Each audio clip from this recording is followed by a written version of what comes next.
Hi everyone! Today we're making pho đuôi bò, which is oxtail pho. 7 years ago, I had posted a beef pho video on YouTube, and as of today, it has garnered over 666,000 views. That is incredible. It is one of my most popular videos on my channel. For that particular pho, I had used ground beef, and I had also added some pre-cooked Vietnamese meatballs for my kids. I was new to YouTube back then, so I didn't have a camera stand, and I also didn't have an editing program. Therefore, it resulted in a very shaky and lengthy video. The video quality was quite bad. Well, today, 7 years later, I am making another pho video. Except this time, I am using oxtail instead of ground beef. You can use this recipe to make any kind of beef pho. If you like to use ground beef only, then you can just omit the oxtail. And if you like to replace the oxtail with brisket, then just cook the brisket in the broth until it is tender. It is quite easy to make pho.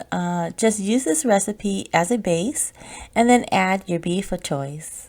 Like I said earlier, the star of today's recipe is this oxtail here, and I had purchased it at Costco. I love buying my meat there because I feel like they have the best quality, but not necessarily the cheapest sometimes. Okay, now back to the oxtail. For those who have not tried oxtail before, they are a bony and fatty meat. But the fat is what makes them so flavorful in soups and stews. When cooked, to me they look sort of like pulled barbecue pork, but with a beefy flavor. And they are extremely tender. I'm talking about fall off the bone tender. Okay guys, so before we start cooking, it is important that we have the proper kitchen tools needed to make the oxtail pho. Let's go through the list of items. We'll start with what I believe is the most important tool that you'll need, and that is a very fine mesh strainer. You'll need this to skim off any impurities from the top of your broth. You want something that will catch it all. You'll also need a ladle and 2 stock pots. The smaller one will be used to parboil the bones, and the larger one will be used to make the pho broth. I believe I am using a 16-quart stock pot today. In my original beef pho video, I had used a humongous stock pot, which was 20 quarts. I had sized it down in this video just so that I can make a recipe for you guys. With the 16-quart stock pot, I was able to make 7 large bowls of pho out of it. Next item needed is a large colander so that you can rinse your bones clean. Another item needed is a grill basket. In my original video, you'll see that I had charred the ginger and onions by placing them directly on the grates over an open flame on my gas stove. Well, now I use a grill basket, which makes charring the ginger and onions so much easier. This is just a cheap one that I got at the 99 cents only store. There are of course ones that are made of better quality out there on the market. But anyways, the grill basket is not quite necessary.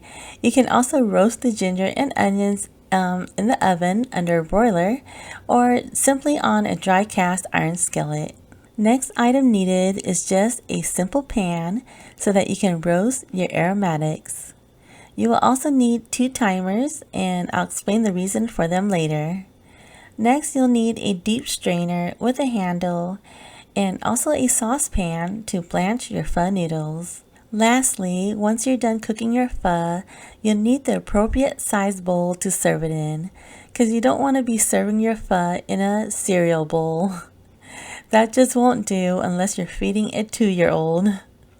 And don't forget some chopsticks and soup spoons. And like at the restaurant, you'll need a platter for the herbs and vegetables.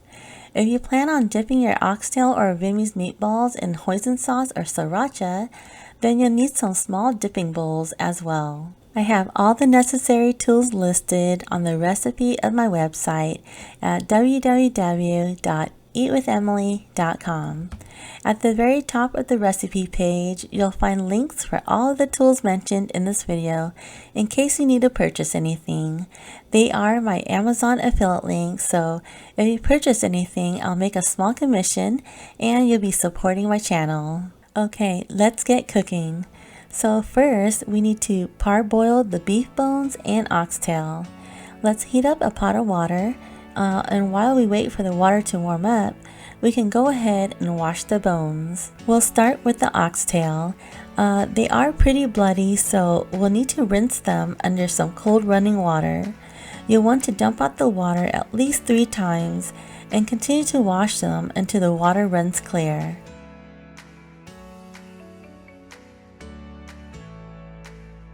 Now for the beef bones, you can either use marrow, knuckle, or oxtail to make the pho broth. You can even use a combination of beef bones. It doesn't have to be just one or the other. I typically like to use marrow, but unfortunately they were sold out today, so I am using knuckle. And a lot of people, when making oxtail pho, will just use oxtail alone to make the broth, but I feel that marrow and oxtail together would make a better and more flavorful broth. So a combination of beef bones and also a combination of meat cooked in the broth will result in a super flavorful broth. I just choose not to add so much stuff to my pho because I'll be honest, it can get pretty expensive and I don't have a big budget. For the beef bones, you can just rinse them once or twice is fine. Let's transfer the bones over to the pot. Once the water has come to a boil, all the impurities will begin to float to the top. Now slightly reduce your heat just so that the water doesn't boil over. Then skim off the impurities with a fine mesh strainer throughout the whole process and continue to let it boil for 10 minutes. Okay, I'm going to scoop out the beef bones and oxtail and bring them back over to the sink. Now this next step is really important in order to achieve a clean and clear broth. Rinse the beef bones and oxtail under cold running water. Be sure to wash each individual bone thoroughly. Use your hands and just rub all around the bones until they are nice and clean.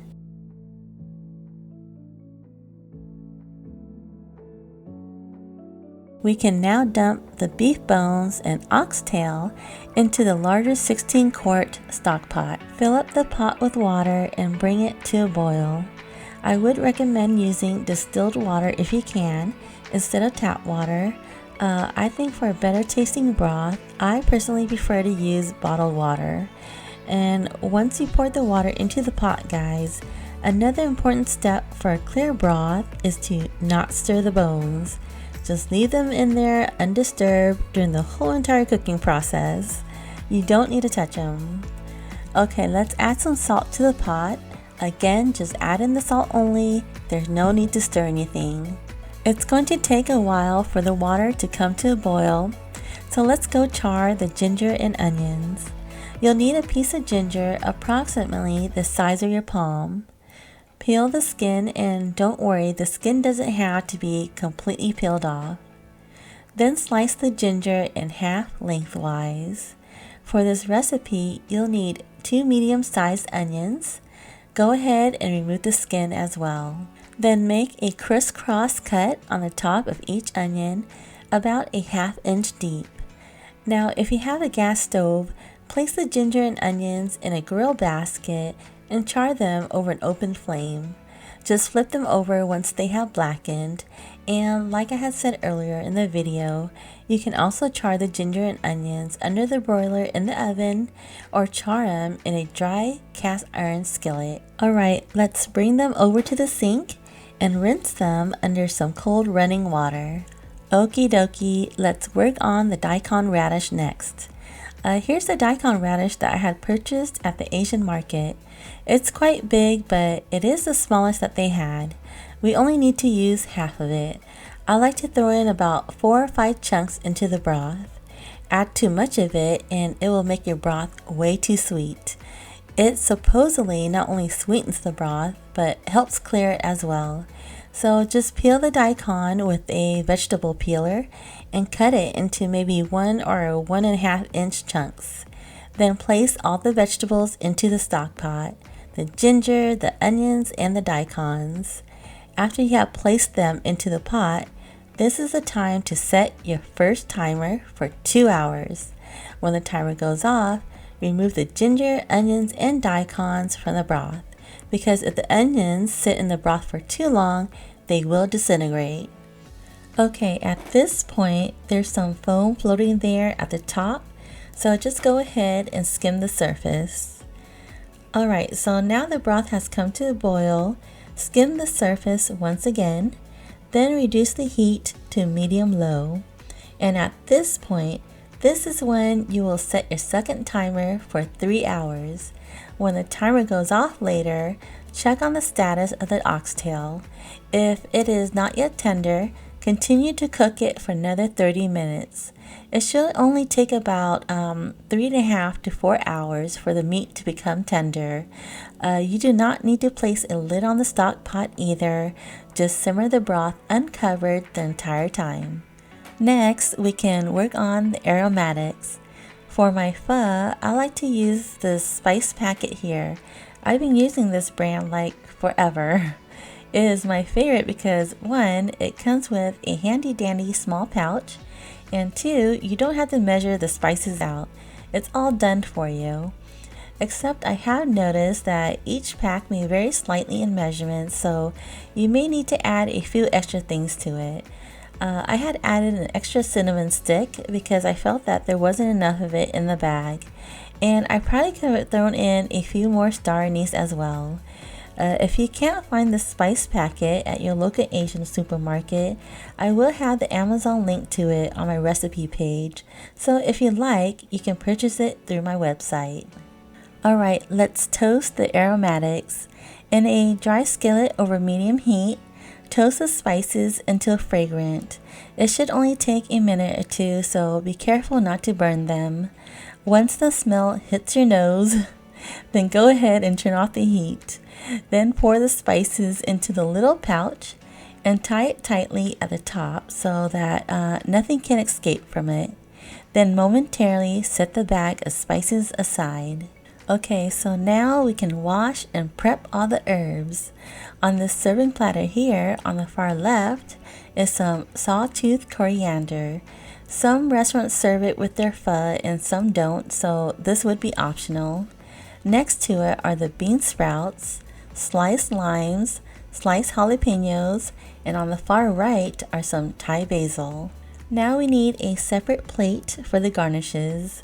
What we have here are some chopped cilantro, chopped green onions, and some thinly sliced yellow onions. When you chop the green onions, just chop the top green part only and reserve the bottom part. We'll toss them into the stock pot later. This plate here you'll want to set next to the stove once you're ready to ladle the broth into your bowl of noodles.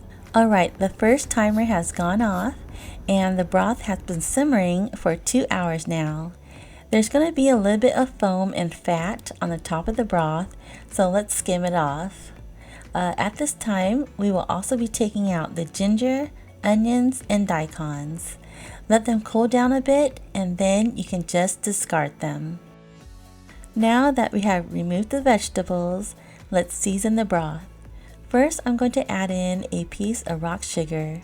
Just add a small one at first. You don't want to add a large piece and accidentally make your pho too sweet. You can add more later if needed. Next, add some fish sauce along with the pouch of spices. Remember, do not stir the bones and just keep the heat at medium-low the entire time. Now toss in the bottom part of the green onions as well, just so that they don't get wasted. Next, I'm going to make some vinegared onions. This is just something that I like to serve along with my pho, so this is completely optional. First, thinly slice a small onion, then place it in a bowl. Next, squeeze some lemon juice over the onions, and the amount of lemon juice is up to you. It just depends on how sour you want your vinegared onions to be. For me, I like them pretty sour, so I'll just squeeze a few wedges of lemon onto the sliced onions. You might just want to add a wedge or two of lemon at first. You can always add more later. Then add some sugar and give it a mix. Lastly, give the bottle of sriracha a squeeze. Adjust the spiciness to your preference. I say the sriracha is a must. It just ain't the same without it, so I wouldn't suggest leaving it out. And just make the vinegared onions about 30 to 40 minutes before you serve your pho. I like my onions with a little bit of bite to them. I don't like them too soft, so 30 to 40 minutes in the lemon juice should be sufficient. If you don't like raw onions, sour or spicy foods, then this is not for you. Alright, the second timer has gone off. We have now been cooking the oxtail for 3 hours. It's time to check and see how tender they are. They are tender, but not quite fall off the bone tender yet. So I'm going to continue to cook them for another 30 minutes. Alright guys, we are now at the 3.5 hour mark. The oxtails are done and are now as tender as I like them. At this point, you can remove the beef bones from the stock pot if you like, but I personally like to keep them in there until we are finished with the broth. Like in my first video, I would recommend making the broth in the morning and then serving the pho in the evening for dinner. This will allow the bones to chill in the broth all day. The longer the bones stay in the broth, the more flavorful it will be. Just be sure to remove the oxtails from the pot once they are tender. We can now blanch the pho noodles, but first let's toss in some Vietnamese meatballs. These are optional. My son loves them, so I added some in for him. They come in a package pre-cooked like this. All you need to do is slice them in half, then add them in at the end of the cooking process. They just need to be heated through. Once you have added in the meatballs, you can go ahead and take out the green onions and the spice packet as well. Then just simply discard them. Now turn the heat to high and bring the broth to a boil. You may want to skim the surface of the broth one last time if you feel that there is a need to do so. While we wait for the broth to come to a boil, we can get ready to blanch our noodles. Alright, let's talk about the noodles for a second. I would highly recommend buying the pho noodles that are refrigerated instead of the noodles that you find in the dry noodle aisle. The refrigerated ones are much better than the dry ones in taste and texture. So if you can, get the packages of pho noodles from the refrigerated section of the store. Okay, let's fill a saucepan with some water and bring it to a boil. Then place some of the noodles into a strainer with a handle. Once the water has come to a boil, place the strainer into the saucepan for only about 10 seconds.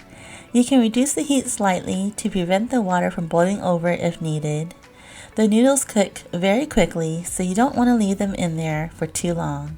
The noodles are done, so let's transfer them to a bowl. Then add some oxtail and Vietnamese meatballs if you are using them. Then bring over the plate of chopped green onions, chopped cilantro, and sliced onions. Add them to the bowl as well. Then ladle some of the boiling broth and pour it over the noodles. The broth shouldn't just be hot, but it should be boiling hot. And just look at the broth, guys. It's so clear. That's what it should look like. The broth turned out beautiful and perfect.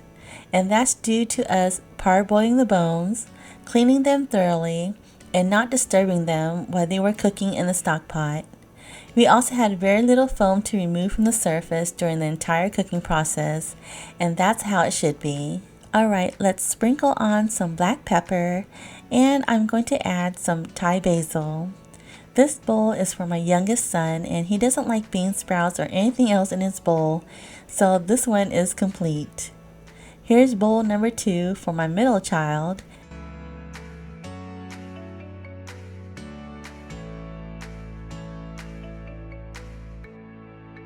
And here's bowl number 3 for my oldest.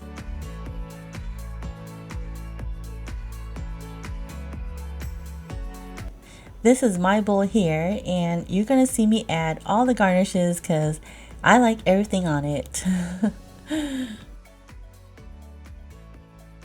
Okay, it's now the next day, and this is actually the very last bowl of pho, guys.